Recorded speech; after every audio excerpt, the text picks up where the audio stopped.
Bismillahir-Rahmanir-Rahim, Surah An-Nahl, chapter 16, verses 120 to 128 will be covered today, and this will end our sessions on Surah An-Nahl today. Ibrahim alayhi salam as a model for mankind. These are the references, and this is our contact in case there is any query, question regarding this presentation or any other issue that may be from any of our past presentations. Recap verses 114 to 119. Referring to the means of sustenance to live physical life, here the Quran has invited us to utilize these in accordance with the guidance provided here. Consume those things which are halal, and which means permitted, and pure, and keep in mind that these are all for the higher purpose of manifesting our potentials on the path of Allah. Both a healthy body and a moment self are required to live this life joyfully. 4 things are forbidden in relation to eating and drinking, which are related to the human psyche. And as far as their physical utilization is concerned, if the need arises under exceptional circumstances, these can be consumed, but guidelines are to be kept in mind all the time. Which means that we should be aware that these are forbidden, but in case the circumstances are such where we need to go outside these limits laid down by the Quran has permitted it. It has kept it flexible in those circumstances, and we discussed some of these aspects in our previous presentation. Another point which we should keep in mind is that all these instructions and guidelines are for the system of Deen. When the system of Deen is not there, then it is individual choice and intent which will play its role, and according to the circumstances, we can use our choice, our options. Never resort to transgressing the guidelines provided by the Quran and create one's own lists of what is halal and what is haram. And that is very important, because then in case something which is supposed to be halal and we declare it as haram, then we are essentially going into that domain which is exclusively of Allah's amr. And secondly, then we are constraining and affecting the choice of others. If this is done, then all the benefits of the system of Deen will be lost, and the world will turn into an immense hell. The human psyche will be affected. Very important, because we have gone through these aspects previously as well, that Quran is asking us, inviting us to be very conscious of what is going on in the world and what is going on within our own psyche as well. Allah does not do injustice to mankind. It is people themselves who do harm to each other in the world. The procedure for returning to the righteous path is detailed at the end, i.e. Tawbah and then Saleh deeds. This will lead to protection and nourishment as per the law of Allah. An overview of today's presentation. First point, here the Quran presents before us the model of the messenger Ibrahim alayhi salam, who followed Siraat Mustaqeem as defined by Allah's Wahi and became an Ummah in himself. Emphasis on the importance of an individual human self. Very important aspect is covered today, and we will go through some of its details. The salient feature of his developed self is that he fully understood Eimaan and then never associated anyone as a partner in the concept of Allah put forward by Wahi.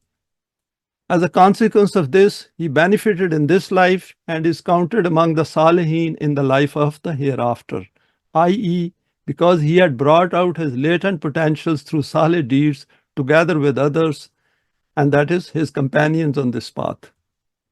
Then the Quran invites us to follow the path of the Millat of Ibraheem. Millat over here means Deen, that path, that holistic path on which Ibrahim and his companions treaded, i.e. Deen as a system. Then it quotes the example of Jews who failed to follow the path of Wahi and as a result suffered in this life and continue to suffer. And that is very important. We'll go through some of the aspects and we can relate it to what is going on in the world of today. Guidance is provided next on the way in which the message of Allah is to be shared with others. Finally, the Quran recognizes the challenges on this path of Deen and asks us to remain patient and steadfast, and the results will start to appear at some future time. And results over here will mean those results in the physical domain, that is outer world. Otherwise, the inner results, those which are related to our psyche, these start appearing straight away. First two verses of today's presentation, 16, 120 and 121. Ibrahim as a model for mankind.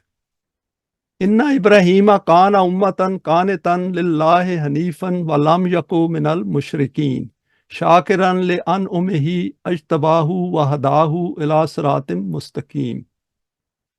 That path of shukr nemat, which is mentioned in 16:114, Ibrahim had adopted for the achievement of this supreme aim. He had constructed the Kaaba.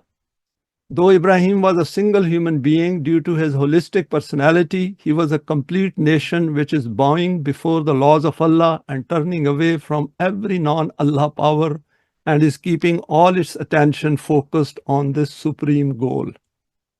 This was the manifestation of shukr of the name of Allah. And we know the meaning of shukr is that whatever potentials we have, whatever means of sustenance we have, we must display it in the outer world. It has appeared opposite of kufr in the Quran, on the basis of which Allah had selected him for the revival of the center of the system of Allah, and he was guided towards the straight and balanced path of life. Expanding it further, all the messengers of Allah are presented as human models for mankind in order to convey to us that what is noted in the Quran can be followed by every individual. Very important, because we have to convince ourselves that I am an important person in my own right. And even if the whole world is on the wrong path, if I am on the right path, and that is what it matters. And this needs a lot of conviction, which has to be created by us within our own self. There are some messengers whose details are covered in more detail than others. Ibrahim is one of those who was known to people in the Arabian Peninsula, and he was also known to the people of the book, i.e. Jews and Christians. Glimpses of his eminent character and conduct are found dispersed throughout the Quran, and here in this verse it is summed up when Allah declares him to be an ummah in himself. Inna Ibrahima kana ummatan. Why is he declared to be an ummah? And that's a very important question for us to explore it a bit further today. Because Qanitan lillahi hanifa. Hanif is someone who is fully focused. He is not distracted by anything. He has developed himself to that extent where he refers back to Allah's Wahi and the permanent values all the time, and nobody can misguide him. He followed the laws of Allah in every respect and had totally dedicated his heart and mind to the cause of Deen. This is something which we should not be afraid of or become scared of. It is fairly straightforward, because this path starts from Eimaan, and we have gone through some of these aspects previously as well. His conversion as a Mu'min and Muslim was complete, and he met the criteria through his conviction and striving laid down by Allah's Wahi. Next is manifesting the attributes of her developed self. And based on his accepting Eimaan as per the guidance of Wahi, he is declared to be free from any shirk. And Eimaan means that we should become free from shirk. And this thing takes time to understand, because once we have come to terms with this, that what Eimaan means, then shirk definitely disappears. Here Allah has confirmed it by declaring, وَلَمْ يَكُوا مِنَ الْمُشْرِكِينَ. He was not from the mushrikeen. In another place, Quran says, وَمَا أَنَا مِنَ الْمُشْرِكِينَ. He declared to everyone that I am not the one who is going to do any shirk. Never will I be among the mushrikeen. And this is a very firm kind of proclamation which each one of us need to make, so that we totally dissociate ourselves from all those concepts which create contamination within our psyche. This means that by using Wahi, one can be fully confident about the 100% commitment to the path of Allah. And this is related to psychology, human psychology, because initially the change has to come within our mind, within our psyche, within our own self, and then the outer world will start to change. A stage came in his life and in those who were his companions, that the Quran presented them as a model for those among mankind who wish to come to Deen. And over here, I've quoted a verse, Qad kanat lakum uswatun hasanatun fi Ibrahima wallazina ma'ahu. It's a very powerful statement from Allah on behalf of Ibrahim. And we should look at rest of the verse as well. There is for you an excellent model in Ibrahim and those with him. We should keep in mind when Quran says uswatun hasanatun, which means that in this model there is a lot of good for you. Because if he as a human being could do it, all of you can do it as well. Because Quran has very clearly said, La yukallifullahu nafsan illa wusaha, that vastness in life can come to you if you follow these values. And of course, we have to understand these values as well. We should go through the rest of the verse and reflect on the issue of two different ideologies of life which draw a line of demarcation in terms of the values of life. In the next verse, the hallmark of his self is noted by stating, Shakiran li an-umehi. He utilized the name of Allah for the good of others. Of course, he first recognized what are the name of Allah, and then, of course, utilized them within the guidance of the Wahi of Allah. And on the path of Allah, i.e., carried out all the tasks on his selected path defined by Wahi. And Nema means including our own potentials, our intellectual abilities, our emotive abilities, our whatever we are carrying within our psyche. And of course, it also includes the physical side of the means of sustenance. Few more reflections on these two verses. His striving did materialize successfully, and he managed to establish the center of the divine system, which then became a symbol of Islam during the era of Rasulullah. And we have gone through some of these aspects previously as well, where we saw that it did not happen in one day. It was a gradual process which was over many, many years, over a couple of decades, that the situation arose where then he was able to construct Kaaba and as a center of Muslim Ummah. As a result of his striving, the Quran declared him to be an Imam of mankind for all times to come. And Imam over here means that one who set the pace for that, who set the guidance for that, that if I can as a human being can do it, you can also do it. The next part of the verse sums up the state of the development of his self, and the Quran declares that Ajtabahu wahdahu ila Siratim Mustaqeem. As a consequence of all his striving on this path, he was selected by Allah based on his own choices and actions. That is very important, because people can make mistakes over here as if Allah did him a favor without him following this path. It never happens like that. All along Quran has said that when people choose the right path, Siraat Mustaqeem, then Allah selects them. It is the way Quran relates it to Allah. And the same kind of terms have been used for other messengers as well. And then was guided on this path called Siraat Mustaqeem. Here the Quran draws our attention to this fact that what Ibrahim managed to achieve in his finite physical life is achievable by anyone. Very important point, because it's very encouraging. Sometimes we can get discouraged and we can slow down, that if it is not going to happen in my life, why bother about it? Quran says no. Everything which is given in the Quran is achievable within one lifespan of an individual, depending on his efforts, depending on that how quickly he becomes an ummah in himself. This is based on evidence, as Yusuf, the messenger Yusuf, in his solo efforts became established in the land with power, and this aspect is covered in Surah Yusuf.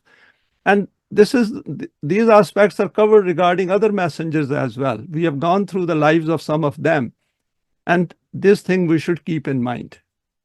Then the final messenger and his companions established the system of Deen, whose details are covered in the Quran for our guidance. And last messenger, Rasulullah sallallahu alaihi wasallam, was also declared to be a model for whole of mankind. Let us go to the next verse, 122. Human efforts on the path of Allah always produced balanced results. That is, when balanced results are mentioned by the Quran, it means both physical as well as human self. وَأَتَيْنَاهُ فِي الدُّنْيَا حَسَنَةً وَإِنَّهُ فِي الْآخِرَةِ لَمِنَ الصَّالِحِينَ. Both aspects are covered, that is, of this world as well as of the hereafter. And he, that is Ibrahim, was bestowed with both the bounties and prosperities of every kind in this world. And in the life of the hereafter, he will also be counted among those people whose potentials have been developed and whose all matters have attained equilibrium. Few more reflections. Continuing from the previous verses, the Quran has informed us that all that which Ibrahim and his companions did was not directed towards some kind of salvation for the hereafter, not at all. And this is important because under the religion, the personal salvation is very important, that somehow human beings are caught in this quagmire of worldly life and they have to come out of this mud through the mercy and forgiveness of God or Allah. That is not the case. In the case of the Quran, it is continuously drawing an attention that you have to replace the man-made system with the system of Deen so that humanity as a whole benefits. It's not about individually getting a benefit and then thinking that I have done enough and I'm not concerned about others. They reaped the benefits of their efforts in one finite physical life, and in this world they were established in the land. And there were prosperities and successes which did come in their direction and which was through Eimaan plus Saleh deeds. Since their supplication and efforts were through obedience to the laws of Allah, hence the Quran has stated, فَقَدْ أَتَيْنَا آلَ إِبْرَاهِيمَ الْكِتَابَ وَالْحِكْمَةَ وَأَتَيْنَاهُمْ مُلْكًا عَظِيمًا.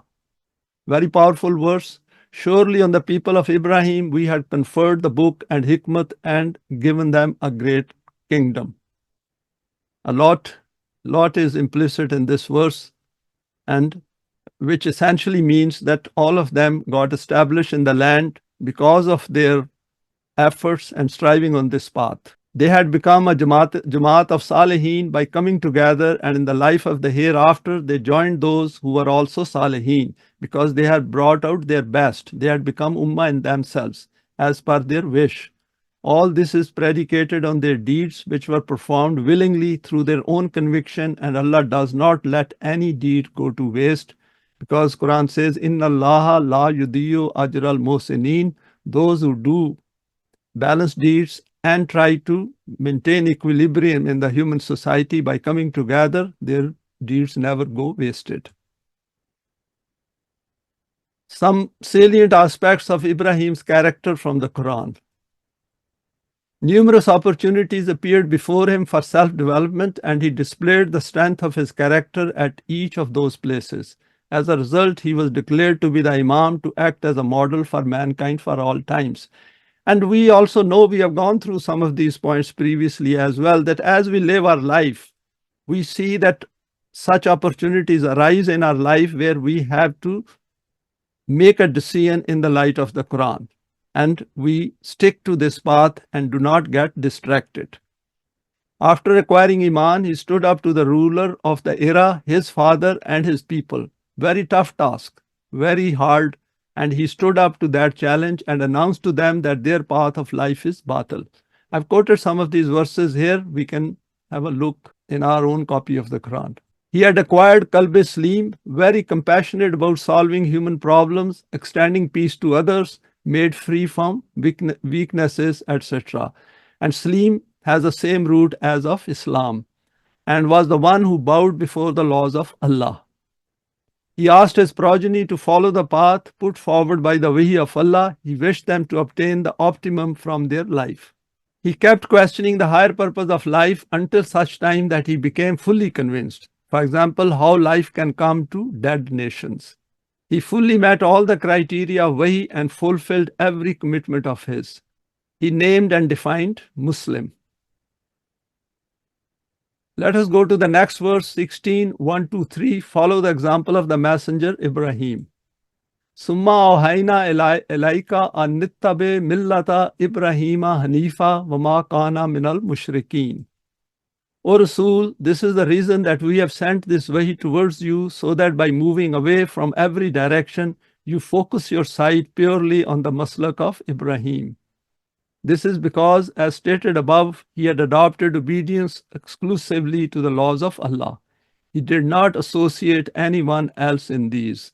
And maslak means totally every aspect of his life, which includes Eimaan, doing Saleh deeds, and his dealings with others.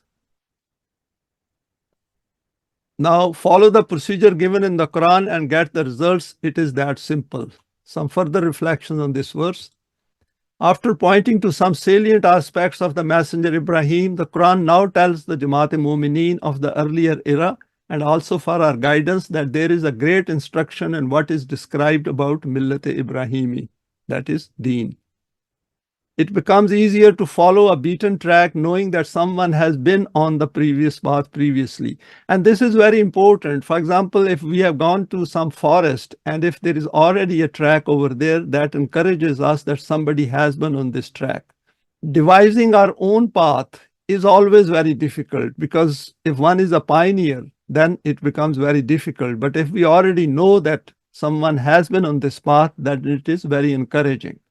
The path followed by him and his companions was all lit by the signposts of Wahi of Allah, which is now preserved in the Quran. And that makes our life very easy in many respects because we know that how many people have already been on this path and they succeeded as well.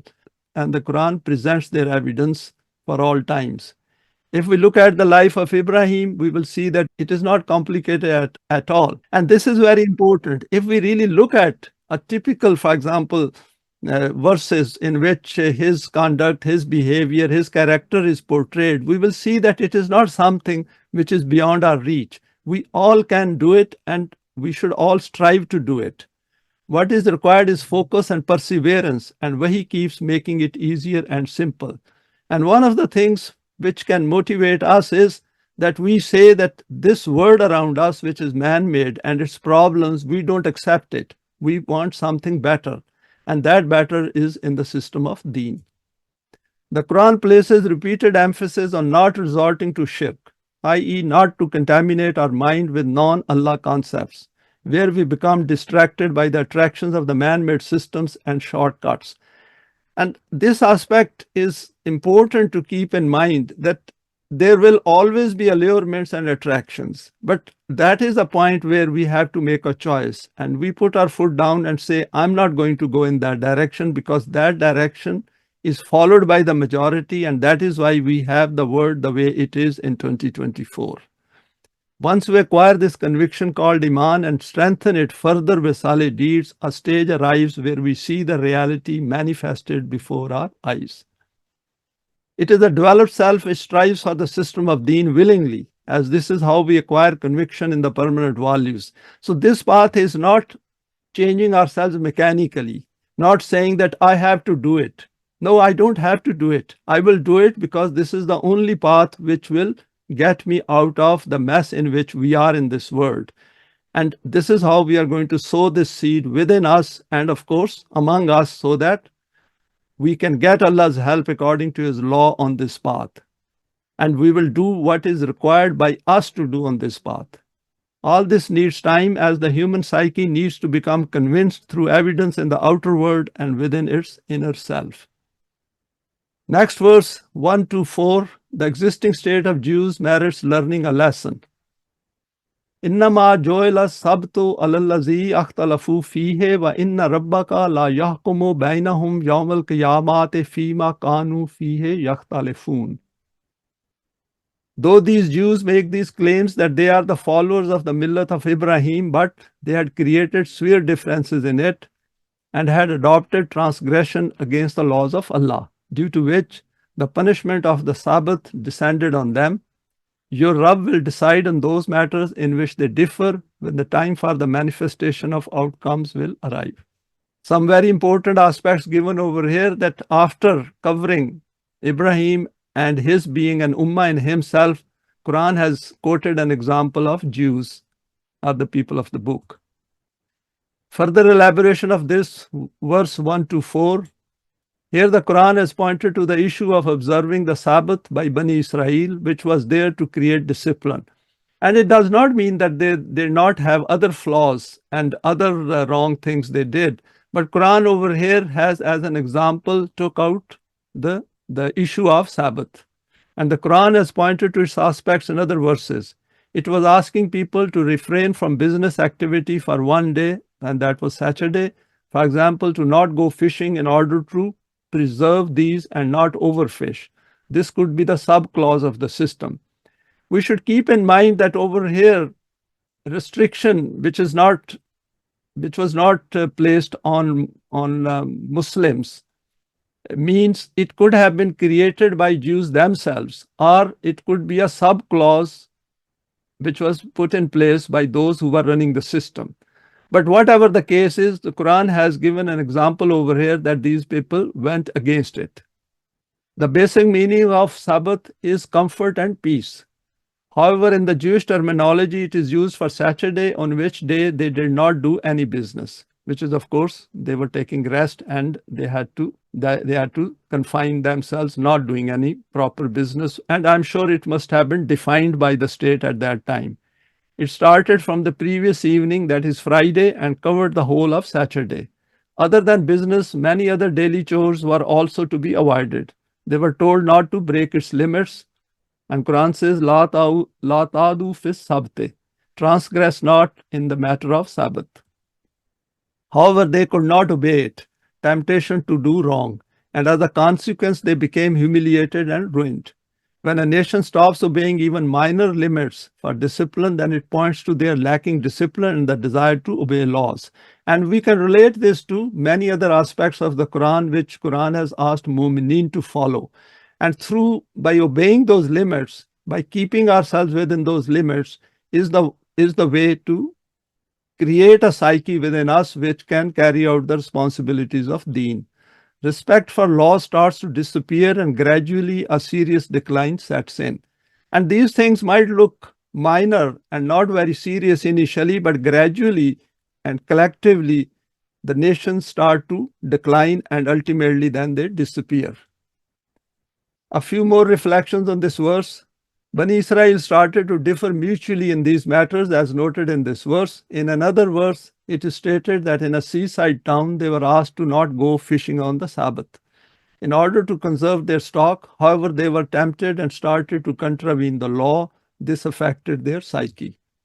We see this being demonstrated in today's world, where gradually people acquire a psyche which habitually becomes addicted to doing wrong openly. This is due to the absence of the guidance of Wahi and, of course, its acceptance as an external criteria to keep people in check. And such people also start to ignore any warning coming from those who refuse to conform with the majority. Because Quran is asking us that since we have to live this life collectively, and it's not about one individual living a life somewhere in the remote part of a forest. Since we come together, we have to have some kind of discipline, some kind of an organizational limits for us so that we can live life without fear and huzn. The verse then states that the law of requital of Allah, wa inna rabbaka la yahkum bainahum, as part of his rububiyat, will arrive to decide between them, and the outcomes of their deeds will confront them. Because we do not have this system of rububiyat anywhere in the world, hence people live their life with all those differences.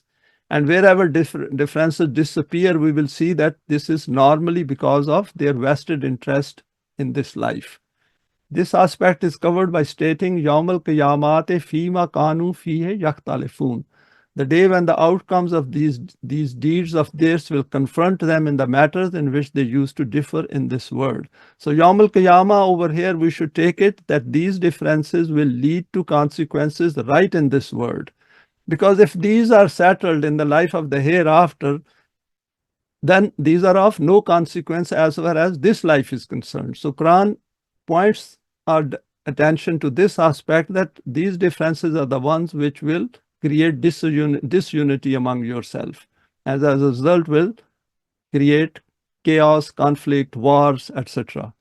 Existence of differences among equal human beings always ultimately lead to chaos, conflicts, and wars. Only through the Quran can these be eliminated.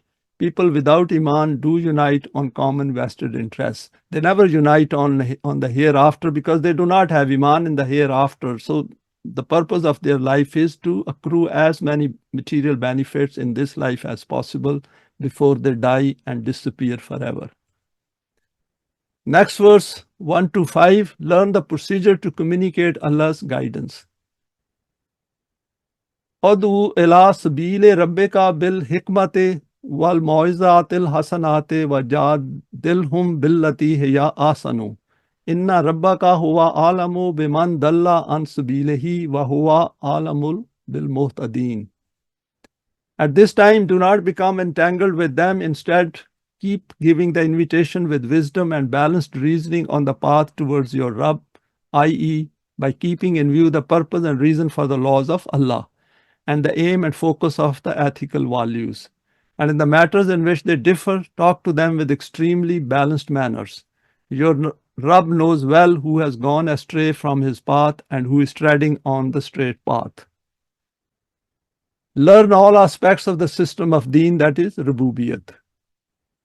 After pointing to the misdemeanors of Bani Israel, the Quran now provides instruction regarding important aspects of the procedure for communicating its message to others. And we know that after we have learnt, at least at the initial stages, whatever we learned from the Quran, we wish to communicate to others. Because if it benefits us, we want others to benefit so that a better system can evolve. It is stated that you invite people to Sabile Rabbika, the path of your Rabb, i.e., the system of Rububiyat is to be kept in mind. Implicit in it is to understand the finer aspects of the value system and the issues of the man-made systems. We need to remember that we have to appeal to the rational side of human thinking, because unless human beings are convinced internally, they are not going to change their path.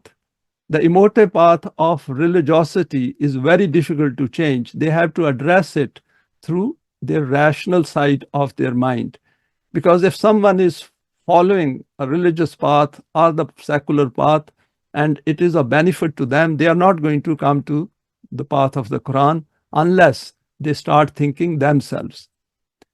Then it uses the term bil hikmate, the basis and reason for the commands, principles, values, and limits, etc. given in the Quran. And we have seen that Quran at every aspect, whatever command it gives us, whatever guidance it provides us, whatever value it states, then it also gives the reason for giving that value.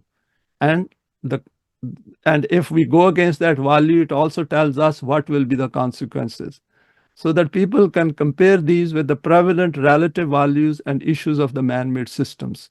And Quran points to the follies and evil side of man-made systems frequently. Human beings need to convince themselves in terms of their desires and needs before they start to feel attracted towards the system of Deen. We need to sell to them why they need this new system to replace the existing man-made system. I put a word sell over here because we are in a business of life where we all the time are selling and buying, whether these are material goods or these are the values. And we remember that we have made a covenant with Allah in chapter 9, verse 111, in which Allah says that He has purchased our possessions and our life in return for Jannah. A few more comments on this verse 1 to 5. Then the Quran, by noting wal mau'izatil hasanati, asks us to present the system of Rububiyat by pointing to salient aspects of Allah's guidance, for example, the law of requital, the law of respite, the imbalances in society, fear and huzn, various permanent values, etc. It should be presented in such a way that possibly some compassion and interest become created in their hearts. Next is, however, it also means to include a warning about the consequences of following the wrong path of life and to forbid people from doing wrong. Whatever is stated in the Quran, we need to be able to explain the reason and wisdom behind these verses of the Quran. And the best way is to also relate to day-to-day examples in our life, because people are more likely to pick up once some examples are quoted before them. This means our grasp of the fundamentals of the Quranic message needs to be strong. Then we are cautioned, وَجَادِلْهُمْ بِالَّتِي هِيَ أَحْسَنُ. While presenting the message, be wary of getting into a heated argument. Instead, this should be taken forward in a rational manner based on reason with evidence from day-to-day life. For example, the issues of the man-made systems and what is the alternative. We can look at the root of Moizate, because what is stated over there is that the message should be conveyed in a way so that it appeals to their heart and their heart might soften. they might have some compassion for those people who suffer under the man-made system. Next verse 1 to 6, learn to conserve in energies and efforts. وَإِنْ أَقَبْتُمْ فَآقِبُوا بِمِثْلِ مَا أُوقِبْتُمْ بِهِ وَلَئِنْ صَبَرْتُمْ لَهُوَ خَيْرٌ لِلصَّابِرِينَ. If you have to go after them, then only go as far as they had gone after you. In the issue of mukafat-e-amal, do not exceed the limit. And if instead of going after them, you remain firm in your own place, then the outcome of this path will be far better. And after telling us that how to convey the message of Allah to others, individually as well as collectively, over here Quran has pointed our attention to something very important. Further reflections on this verse 1 to 6. Here the Quran has provided guidance on another important aspect of the challenges we face on this path of Allah. On this path, we will be confronted by opposition and at times excesses. And these could be expected as well as unexpected. Sometimes we may not expect some bad reaction from others where we are not prepared. For example, if we are passing on the message to someone who is known to us and they become violent, then we should be prepared for that. From the other side, we are advised if there is a transgression in some aspect from the other side, then our retaliation should be in proportion to what is done to us. Never exceed it. For example, if we possess greater power, we must not employ it more than what justice demands in a situation.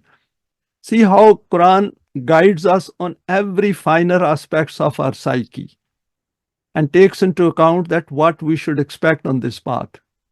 However, then the Quran tells us that if the situation permits it, then overlooking is a better option, as the aim is to remain steadfast and to continue to do our task of sharing the message of Allah, as noted in the previous verse. And Quran has said in some of the verses, for example, in Surah Yunus, we went through this aspect, وَلَا يُزُنْكَ قَوْلُهُمْ إِنَّ الْإِزَّةِ لِلَّهِ جَمِيعًا, that don't have a huzn, don't have a grief because of what these people say. You don't have to retaliate, because essentially when we take this message to others, it means we are working on the behalf of Allah. So let Allah deal with it, which means essentially take all the precautions, and if there are any excesses, see that if those can be overlooked and move on, because that is how our self will become stronger and stronger. It is not cowardice or some kind of a weakness we show. It is to understand the perspective and the context in which the message is being passed to others, not to waste our time, energy, and efforts on something which is avoidable. The verse sums it up beautifully by stating, وَلَا إِن صَبَرْتُمْ لَهُوَ خَيْرٌ لِلصَّابِرِينَ. Remaining patient and resolute on the path of Allah will bring positive results.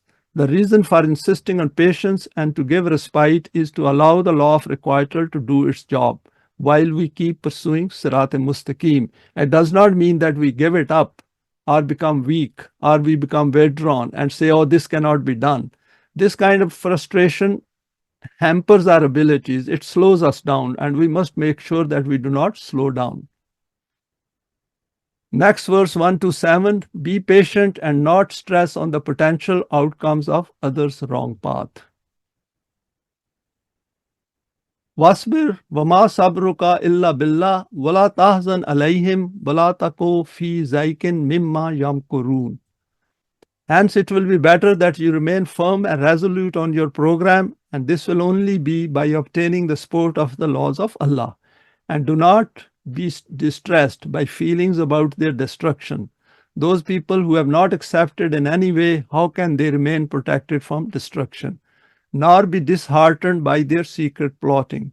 And that does not mean that we should start praying for their destruction or get involved in their destruction, or part of our psyche, we become revengeful about it. Not at all. What Quran is saying is that come to terms with the whole psyche which is required to follow the system of Deen and to understand it, because we are getting ready for a big task in our life, and this responsibility starts coming in your direction as we acquire a very strong self. Further reflections on this verse 1 to 7. Continuing from the previous verse where instruction is given to show sabr, here the Quran has elaborated it by instructing to refer everything to the law of Allah, because that is That is the point from where we should draw our attention, that since we are following the law of Allah, which is applicable to human self, and we are also taking care of the physical laws of Allah, which all of us are fully aware, we need to remain firm on this path, i.e. refer to the Quran. It means that we need to have a good grip of understanding of the Quran, and in this matter, we seek each other's help. The Quran recognizes the difficulties on the path of Allah and helps prepare us for a struggle ahead, especially when not much work has been done in the past on the path of Deen. If a lot of work has not been done in the past, we should not regret it or feel low about it. In some ways, it is great because we are the pioneers on this path. So whatever the case is, what Quran is saying is that we should keep strengthening ourselves. And what is the best way of keep strengthening ourselves is to stay together and keep instructing each other, guiding each other, so that if one forgets, the other one can remind him or her. Here we are asked to remain patient as the goal selected is correct, and being on haqq, things will gradually shape up. For example, initially the human psyche will change. Then people who think rationally will come together and form a team, which will grow into a Jamaat. And this Jamaat does not form mechanically. This is a Jamaat of those whose hearts become united through Eimaan and by being on this path together. All this needs continuous study, learning, practicing in day-to-day life, remaining firm and assuring each other of the validity of the path using the Quranic criteria of the permanent values. While this is going on, the opponents of the system will definitely plot against it. Be aware of this plotting while remaining firmly on the path of Deen. Next verse 128, Allah's help is available to those who follow His laws. Inna Allaha ma'al lazina attaqaw wal lazina hum muhsinun. This is because the support and help of Allah is always with those people who wish to remain protected from the destructions of the wrong path and keep treading on the path defined by Him in a balanced manner. Further reflections on the last verse of Surah An-Nahl. Those who have become muttaqi, Allah is with them. Inna Allaha ma'al lazina attaqaw. If we remember, the Quran at the beginning tells us that Zalikal Kitabu la raiba fihi hudal lil muttaqin, that this is the book in which there is no doubt, there is no suspicion, there is nothing conjectural, and it is a guidance for those who are muttaqin. This is the book in which there is no doubt, removes doubts if concepts are formed based on its teaching, provides guidance to those who wish to become muttaqin, being aware of all aspects of Wahi of Allah as applicable to Deen and wish to remain protected from the pitfalls. We have seen the model of the messenger Ibrahim, who had acquired all those traits which made him acquire an eminent and lofty self. He did become a muttaqi, and it means that this aspect of our character is within our reach as a human being. Because becoming a muttaqi means that firstly we should understand that what Quran is expecting us to follow in order to become an important part of the struggle for Deen. And that is where our emphasis needs to be. And we have gone through these verses and we know what are those requirements, but it is good to remind ourselves again and again. In the second part of the verse is stated, وَالَّذِينَ هُمْ مُحْسِنُونَ. And we know husn means where there is balance, there is a beauty of life in all aspects, including means of sustenance as well as within the self itself. And it is free from fear and huzn. And those who acquire a balanced personality by carrying out righteous and balanced deeds.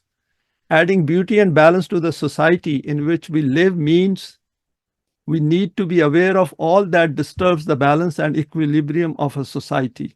For example, yatim, those who are left alone in the society, miskeen, who are left stranded, isolated, who feel lonely, exploitation, that is taking away the hard work and the output of other human beings, crime, injustice, and injustice comes from zulm, that if a thing has to be at its right place and somebody moves it, for example, if human beings deserve respect and dignity and we fail to provide them respect and dignity, for example, through wars, what is happening in the world to human beings, absence of human respect and dignity, absence of compassion, slavery of all kinds, wars, conflicts, bloodshed, chaos, tyranny, fear, huzn, etc. The list is pretty long and we all know about it. Now over here what I've done is I have taken out a schematic from Surah Yunus where we had gone through the stages of verse 177 from Surah Al-Baqarah, that is journey from Amanu to becoming a Muttaqi. Desire to acquire guidance, acquire Iman in Allah plus the hereafter, Malaika, books and Anbiya, this will lead to inner change. And then we go to the next step. It's worth looking at that verse again. Despite attraction of wealth, share with fellow needy people.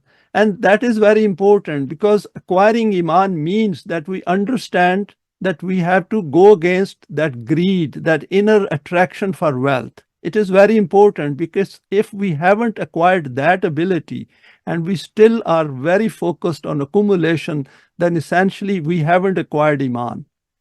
And there is an intrinsic link between the two. We should not just pass through these verses, but try to see the cause and effect of it on our psyche as well as in our physical side of our life.